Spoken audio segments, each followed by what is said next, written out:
శ్రీ పొట్టి శ్రీరాములు నెల్లూరు జిల్లా కావలి పట్టణంలోని ఆర్డీఓ కార్యాలయమందు సోమవారం ప్రజా సమస్యల పరిష్కార వేదిక నందు కావలి మండలం రుద్రకోట దళితులు కావలి ఆర్డీఓ వంశీకృష్ణాన్ని కలిశారు. ఈ నెల 20వ తేదీ రాత్రి CJFS భూములలో కావలికి చెందిన 2 ట్రక్కులు, 1 జేసీబీతో CJFS భూములలో అక్రమంగా రాత్రి వేళలో గ్రావెల్ తరలిస్తూ కోట్ల రూపాయలు గడిస్తున్న వారిపై కఠిన చర్యలు తీసుకోవాలని, అక్రమంగా గ్రావెల్ తరలిస్తూ తమ పొలాలను గ్రావెల్ ఎత్తుకెళ్తున్న వారిపై కఠిన చర్యలు తీసుకోవాలని దళిత సంఘర్షణ సమితి జిల్లా అధ్యక్షుడు ఎస్ మల్లి ఆర్డీఓను కోరారు. తమకు వెంటనే న్యాయం చేయాలని, తమ భూములను అక్రమంగా తరలిస్తున్న గ్రావెల్పై వారిపై కఠిన చర్యలు తీసుకోవాలని ఆర్డీఓ కార్యాలయం ముందు బైఠాయించారు. ఈ కార్యక్రమంలో రుద్రకోట దళితులు మరియు దళిత సంఘర్షణ సమితి జిల్లా అధ్యక్షుడు ఎస్ మల్లి పాల్గొన్నారు. అది వెరిఫై చేయాలండి. అది పోలీసు వాళ్ళు పంపించారు, పోలీసు వాళ్ళు వదిలేశారు. పోలీసులు ఎందుకు వదిలేశారు కనుక్కోవాలి కదా. కనుక్కుంటుంది మాకు న్యాయం జరుగుతుందో జరగదు సార్. మాకు న్యాయం ఫస్ట్ అన్యాయం అసలు మాకు చట్టం జరుగుతుందా లేదా సార్? మాకు చట్టం ఉందా లేదా? వినండి ఒక నిమిషం.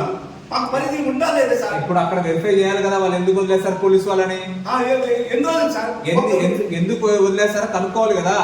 ఇక్కడ కూర్చుంటే ఏమొస్తుంది? అది కాదు కూర్చుంటే సార్ మా న్యాయం జరగకపోతే న్యాయం జరిగింది అన్యాయం న్యాయం జరగకపోతే ఏం చేయాలి? న్యాయం జరగాలి. ఎస్సీ ఎస్టీలకి అసలు చట్టం వర్తిస్తా వర్తింది చెప్పండి సార్. న్యాయం మా భూములు మేము కాపాడుకోకపోతే ఎట్లా? న్యాయం జరిగింది అన్యాయం జరిగిన వెరిఫై చేయాలి కదా. అది కాదు సార్, వెరిఫికేషన్ చేయాలి కదా సార్. అది కాదు అధికారులు ఏమో మరి ఇంత ఘోరమా అధికారులు ఇంత ఘోరం చేస్తారు సార్. ఫస్ట్ వెరిఫై చేయాలండి. వెహికల్స్ అన్ని మేము అంత కష్టపడి 500 మంది పోయి మేము తీసుకొచ్చి చేస్తే పెద్దవాళ్ళకి చట్టం మాకు చట్టం లేదంట. అందరికీ చట్టం అండి. చట్టం మాకు వర్తించు సార్. చట్టం మాకు వర్తిస్తే మాకు అన్ని జరిగాయి. పోలీసులు తీసుకుపోయారు కదా, పోలీసులు వదిలేశారు కదా. ఎందుకు వదిలేశారు చూడాలి కదా. ఎందుకు వదిలేశారు? పోలీసులు కాదు అందరూ అంటే సార్. మీరు ఆశపడితే ఏం కాదు. సార్ మీకు తెలియదు ఎందుకుంటుందండి కడుపుమంట. ఎందుకుంటుందంటే న్యాయం జరగకపోతే ఉండదు సార్. అన్యాయం జరిగిందని చూడాలి కదా ఫస్ట్. అది కాదు న్యాయం జరిగిందో న్యాయం జరిగిందో అన్యాయం జరిగిందో చూడాలి కదా. ఎంత ఘోరం చూడాలా లేదా? కనీసం అప్పుడైతే వేరే వాళ్ళు తీసుకొచ్చి 15 రోజులు పెట్టారు. సరే కొంత 10 రోజులని పెట్టినా కూడా మాకు తృప్తి కలుగుతుంది. వాళ్ళకి సంబంధం ఉండదు. తప్పు జరిగింటే ఉంటది, తప్పు జరగకపోతే ఉండదు. తప్పు జరిగితే వెరిఫై చేయాలి కదా.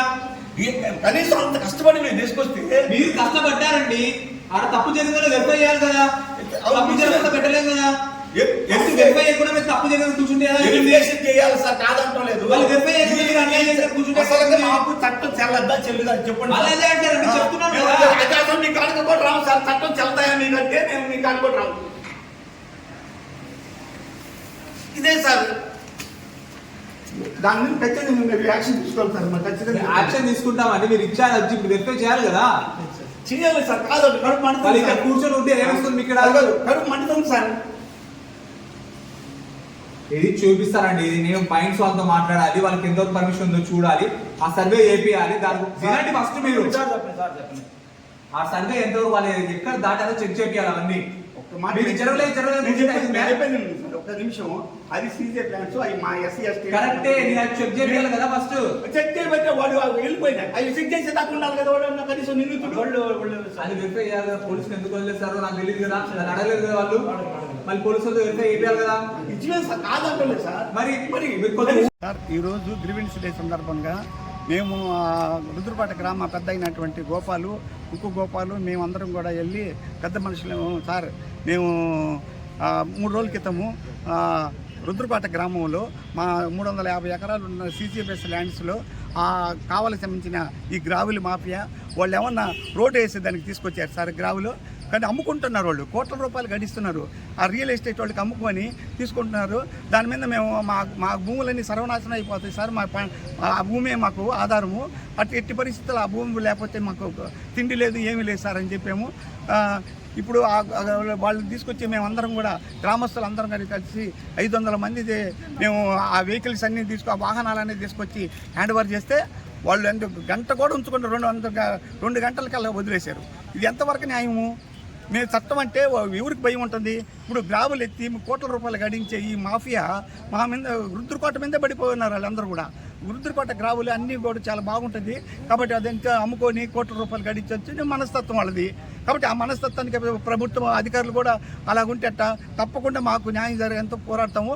ఎందుకంటే గ్రావులు తీసుకొచ్చాము, వెహికల్ ఆపరేట్ చేసాము, అందరూ కూడా చట్ట పరిధిలోని శిక్షించాలని మేము కోరాము. అయితే వాళ్ళు ఏం చేస్తారు?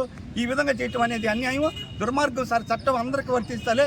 చట్టం అనేది మాకు దళితులకు ఒక చట్టము, డబ్బున్నోడికి ఒక చట్టం కాదు సార్. కాబట్టి చట్టం అందరికీ సమానంగా ఉండాలి కదా అని చెప్పాము. తప్పకుండా దాని మీద విచారిస్తానన్నాడు. విచారించి న్యాయం చేస్తాం. తప్పకుండా ఆ వెహికల్స్ పెట్టిన వాళ్ళకి అందరికి కూడా నేను వాళ్ళకి సంబంధించిన జిల్లా అధికారుల దృష్టికి కూడా తీసుకుపోయి మాకు న్యాయం చేస్తానన్నారు. ఇప్పుడు ఆర్డీఓ గారు సమాధానం ఏం చెప్పారు?